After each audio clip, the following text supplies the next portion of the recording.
Good day, everybody. This is Yin Yang in California with Morsels of a Thought number 1591, 1591. We are on Sunday.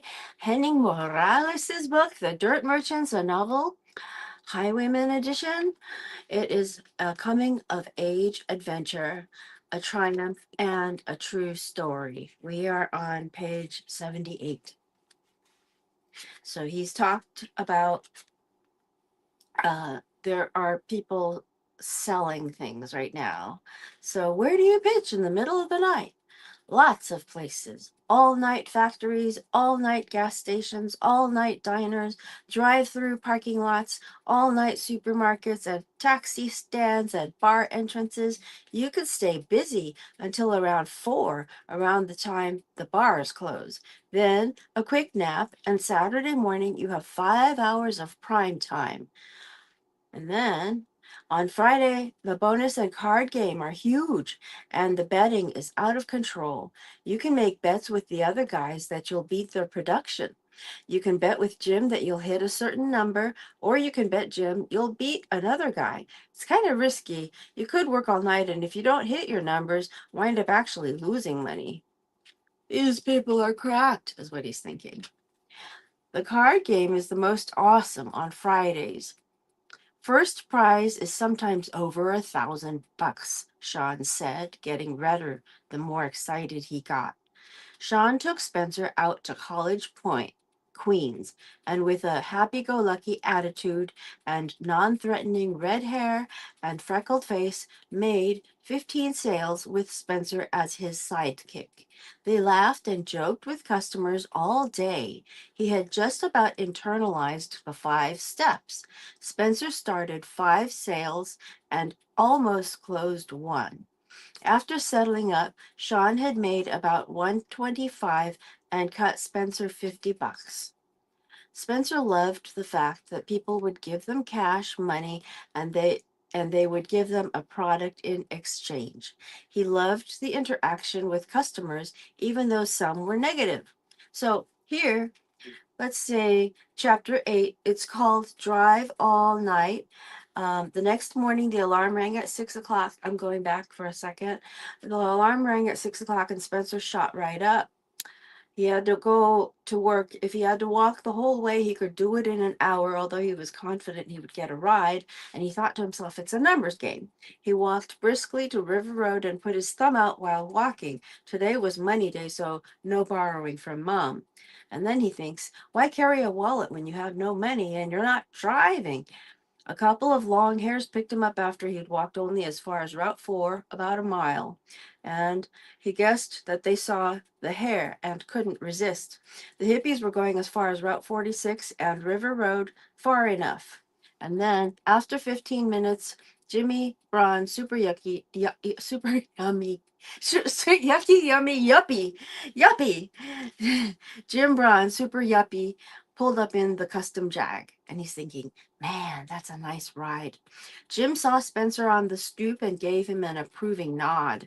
And then he recognized the names Gino Santoro, Kenny Simpson, Cuddy Ryan, Brian Dell, and others from the board in Jim's office.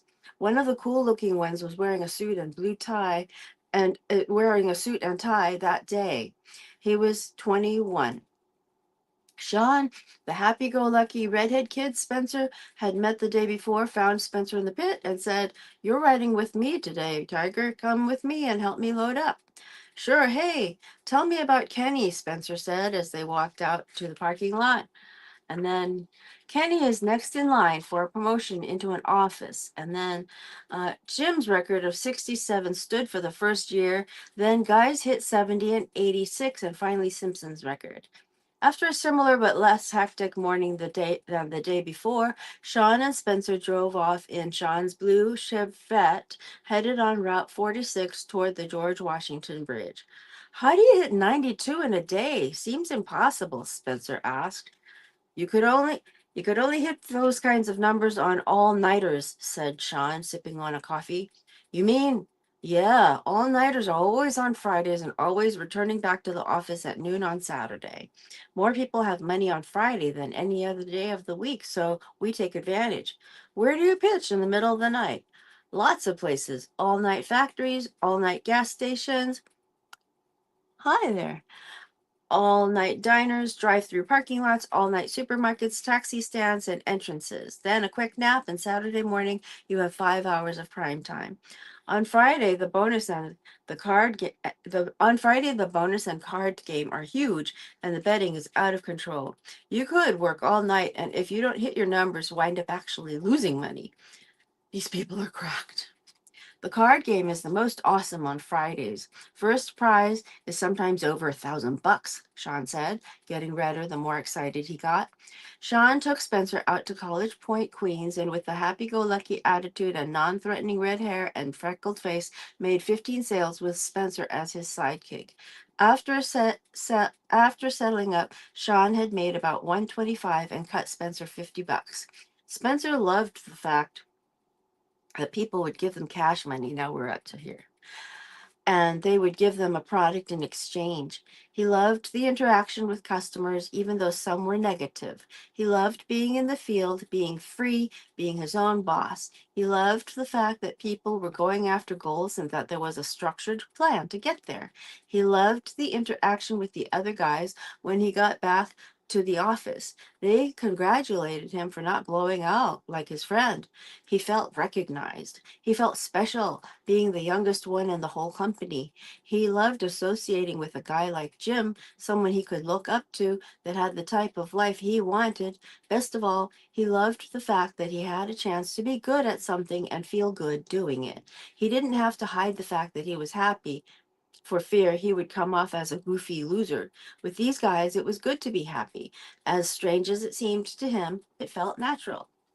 Now, I want to take a moment to say that Morsels of a Thought is a way to bring morsels of a thought of preferably wisdom, life wisdom. Knowing the right thing to do in life is called wisdom, and actually doing the right thing is called virtue. I'm trying to bring more virtue into the world, and with stories like these, you get a lot of life information, life experience without actually going through it yourself. Okay, so back to the book. Friday rolled around, and Spencer looked forward to his first all-nighter. Brian Dell had been working at American Wholesalers for about a year. He was an average-looking, slightly overweight 26-year-old. He had short black hair and a permanent 5 o'clock shadow. He resembled Fred Flintstone. He didn't posture, act goofy, or behave immaturely like most of the other guys.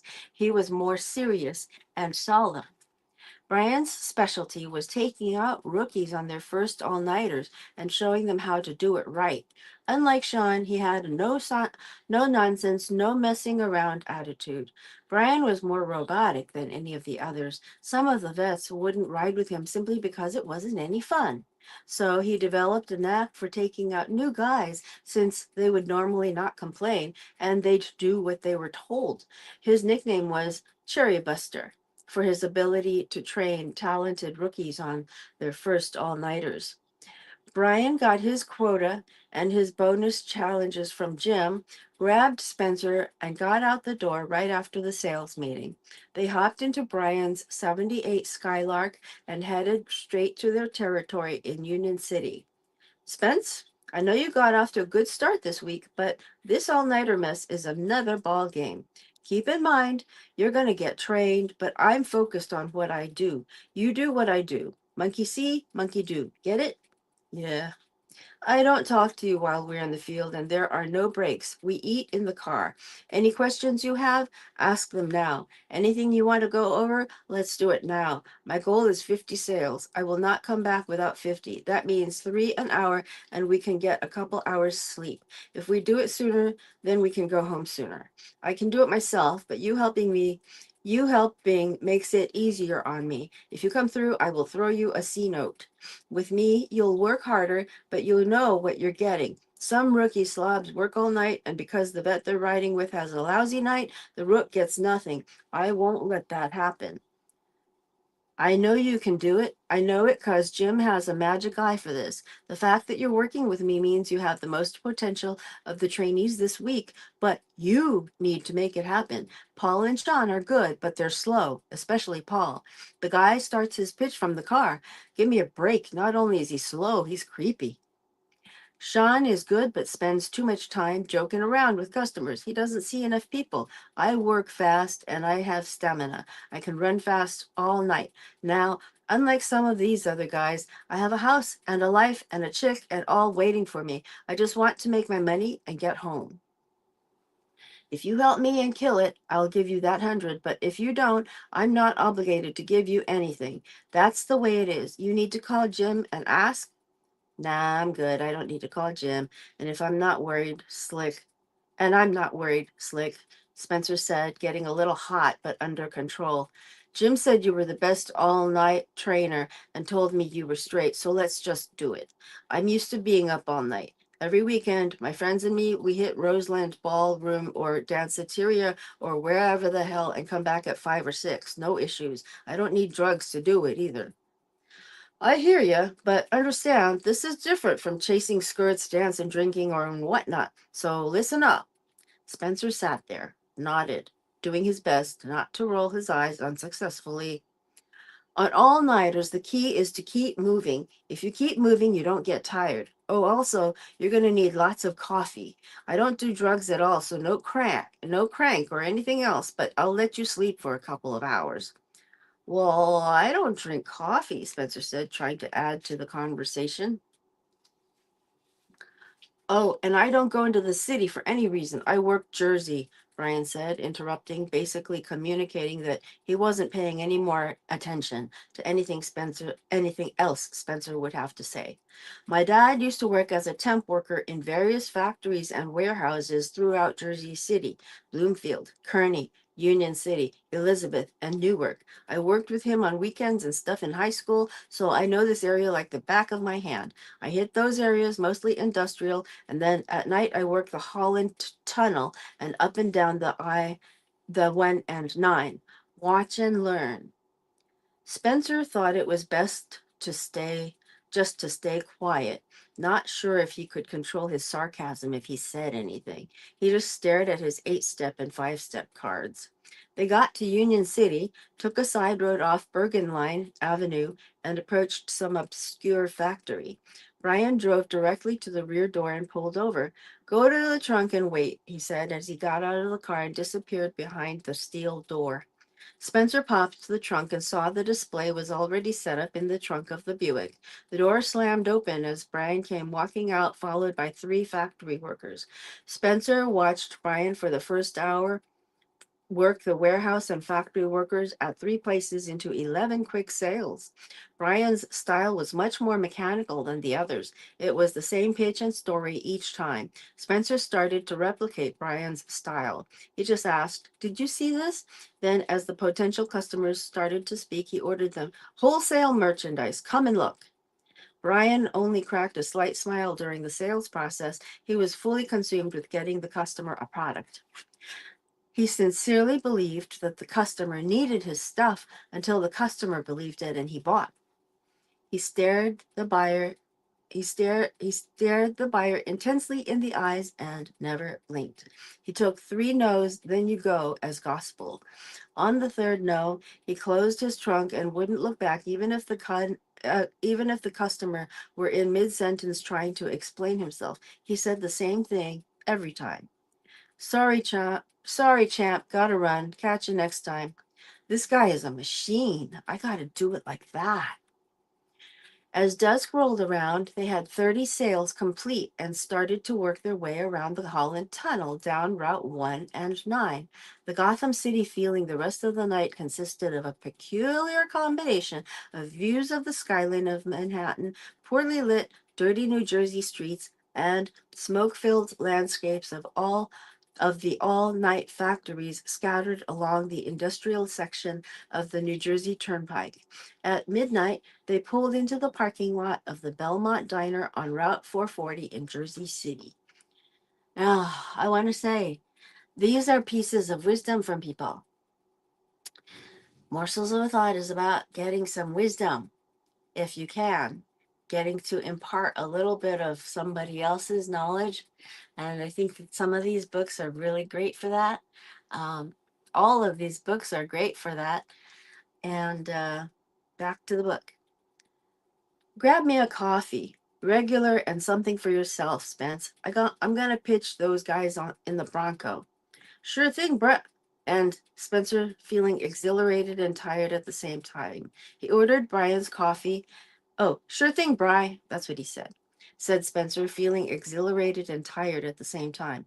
He ordered Brian's coffee and thought it would be prudent to try some to see what all the fuss was about. After his first cup, he felt the buzz and immediately perked up. By 4 a.m., they had 40 sales, and Spencer had drunk 5 cups of coffee. He tried it every way: black, black with sugar, regular, light and sweet, and cream, no sugar. It's time to sleep. We can drop 10 in the morning, said Brian, barely able to keep his eyes open. Too wired, man, Spencer said, eyes wide open. I'll look out and pitch. Okay, we can camp out at the Exxon station back on Tunnel Avenue. I know the guys there. They're cool. Here's some money to make change. You can break even at this point, but if you get a guy that wants to load up, wake me up. Only 7 cars rolled through the Exxon station during the hour and a half that Brian was asleep. Spencer Spencer greeted each of them with his fantastic attitude, but no interest. Then he noticed a sharply dressed guy in a black Porsche with a gorgeous blonde in the passenger seat. He waited for the attendant to get the guy's gas order, then go to the pump. Spencer proceeded to walk up to the window, smiling as big as he could. Hey, buddy, did you see this? Spencer said, holding his smile. Did I see this? Did I see what? Said the man, smiling back. Wholesale merchandise. Come take a look. Can't you see I'm occupied here? The man said as he winked and nodded toward the pretty blonde. Yeah, pal, she's smoking hot, but she's okay. You're okay, right? Spencer said, looking at the lady, smiling at the lady. Your guy here may need something I got. The woman smiled and shrugged and said, what do I care? What is it? The man asked. And what are you doing here at 5 in the morning? You're nuts. Wholesale merchandise. Come over and take a look. It'll just take a second, Spencer said. All right, let me finish here. I'll be right there.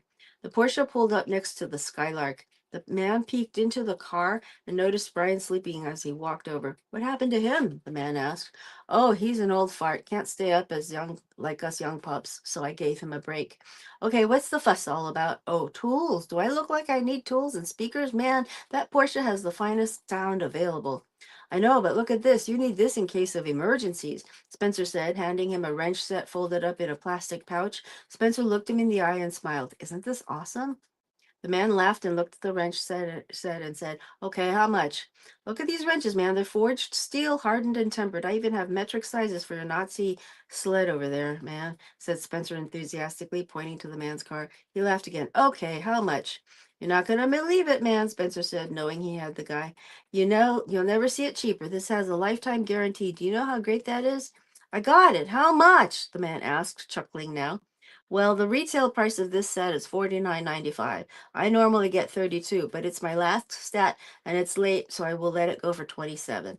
No, buddy, I really don't need it. Good luck, said the man, starting to walk away. Hey, if I did something for you, would you pick it up? Huh? I mean, if I did something special. Special like what? Like 25. Can you do 25? The man was almost to his car and is blonde. Spencer grabbed the wrenches and followed him. Some of these pages. Ah, okay. I really don't need it, buddy, said the man. He couldn't stop laughing. Okay, look, how much will you give me? You're really a persistent young dude. I really don't need it, said the man, still smiling. Well, if you needed it, how much? Look, I don't need it, but I like you, so $15. Wow, I can't do that. See that guy sleeping? He's my boss. I'll be in major problems if I did that, but I can do 22. Can you do 22? I'll give you 20. Okay, let me see it. The man pulled out a $20 bill and handed it to Spencer.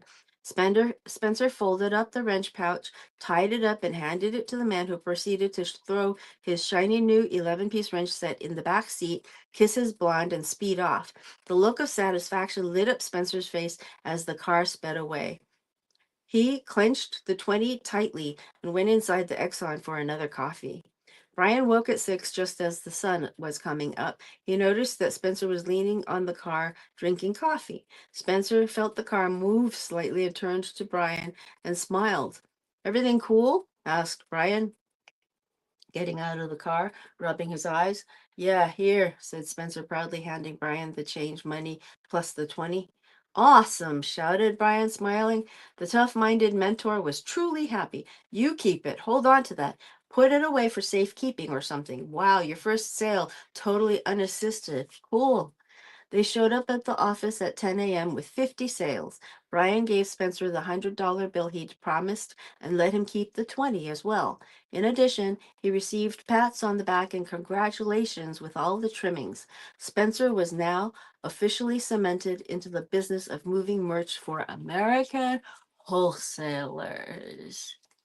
So now, Chapter 9, Time and Confusion. We are going to begin. Uh, Friday, July 29th, 30 days on the job. Okay, we will begin this next week. I will show you the first two sentences, though. Jim had just gotten done with the daily sales meeting, handing out quotas and goals, busting chops and motivating. So then he says, as he was finishing up, he was setting the stage. And then he said, guys, as you know, Banda is in today. We're heading out of town, but he will pop in and say a few things. For you new guys, just stay quiet and listen. All right. So this is The Dirt Merchants, a novel by Henning Morales. And we are here every day at 6:10 a.m. for morsels of a thought of preferably wisdom. Knowing the right thing to do in life is called wisdom. Actually doing it is called virtue.